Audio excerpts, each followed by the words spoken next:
Hey yo les amis, j'espère que vous allez bien. Aujourd'hui, nouvelle vidéo du débrief du match du Barça contre l'Espagnol. Première victoire de l'ère Xavi, match très compliqué, surtout en fin de match. Mais le Barça devait absolument gagner pour rester dans la course pour au moins les 4 premières places de la Liga. Donc on va revenir sur le contenu de ce match, les points positifs ainsi que les points négatifs parce qu'il y en a. Et je vous donnerai en fin de vidéo mes top joueurs et mes joueurs décevants, même si le match dans l'ensemble était plus que correct. Au passage, n'hésitez pas à vous abonner, les amis, si mes vidéos vous plaisent, pour me donner de la force. Tout d'abord, je vais parler de la composition de l'équipe. Composition qui était plus ou moins attendue, comme je l'ai dit dans la vidéo du pré-match. Sauf pour Ilias, l'ailier droit, puisque personnellement, je m'attendais à voir Abdé, qui est d'ailleurs rentré en début de deuxième mi-temps.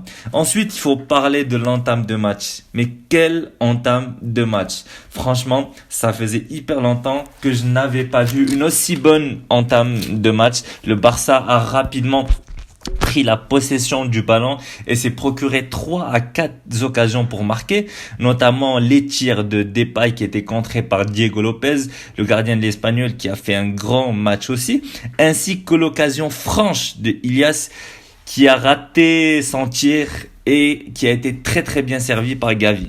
Personnellement, ça m'a rappelé un peu le raté de Dest contre le Real et je me suis dit que ce raté-là pouvait nous coûter hyper cher sur tout ce match. Sur la seconde partie de la première mi-temps, on a clairement vu un nouveau Barça avec des séquences de passes bien travaillées à l'entraînement, notamment les débordements de Alba avec les remises de Busquets, Gavi qui était exceptionnel dans ce rôle d'ailier qui repique dans l'axe pour servir Depay, Gavi qui est d'ailleurs à l'origine du penalty concédé par Depay, qui l'a très bien transformé avec un contre-pied magnifique. Depay que j'ai trouvé bon dans l'ensemble dans ce rôle de faux neuf, ce rôle de pivot qui redescend pour toucher quelques ballons et qui essaie d'occuper les espaces entre les deux défenseurs.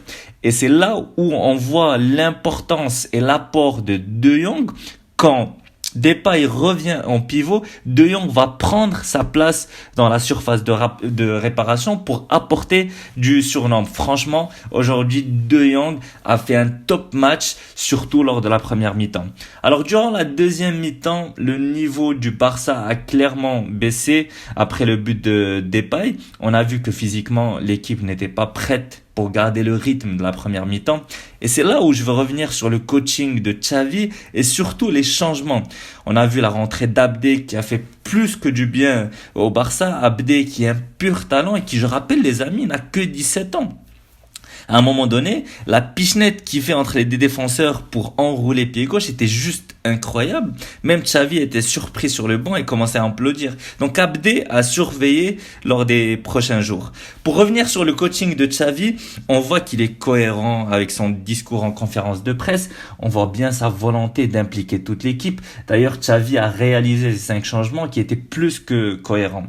Concernant les points faibles de ce match, c'était globalement la condition physique de l'équipe. On voyait bien qu'en deuxième mi-temps, l'Espagnol était vraiment près de l'égalisation. La tête de Di Matteo, les occasions de Raúl de Tomás, qui a clairement fait souffrir Mingueza. Globalement, j'ai trouvé que la défense droite du Barça avait beaucoup de lacunes et avait beaucoup de mal. C'était pas pour rien que toutes les occasions de l'Espagnol passaient par là. Mingueza qui n'a clairement pas été bon. Et là, je vous entends arriver et dire qu'il n'est pas à son poste, qu'il est en train de dépanner à ce poste-là. Mais si vous avez bien remarqué l'animation défensive de Xavi faisait en sorte que Mingueza avait un rôle de 3e défenseur central pour donner plus de liberté à Jordi Alba et à Abdé de monter plus haut. C'est plus techniquement que Mingueza a eu du mal et surtout que Raúl de Tomás était vraiment très intéressant durant ce match. Voilà les amis, donc le plus important reste bien évidemment la victoire et les 3 points. On a clairement vu la patte Xavi, surtout en première mi-temps. Pour nous, on se donne rendez-vous lors de la prochaine vidéo pré-match contre le Benfica. Et pour moi, je vous dis à très vite pour une prochaine vidéo. Bye!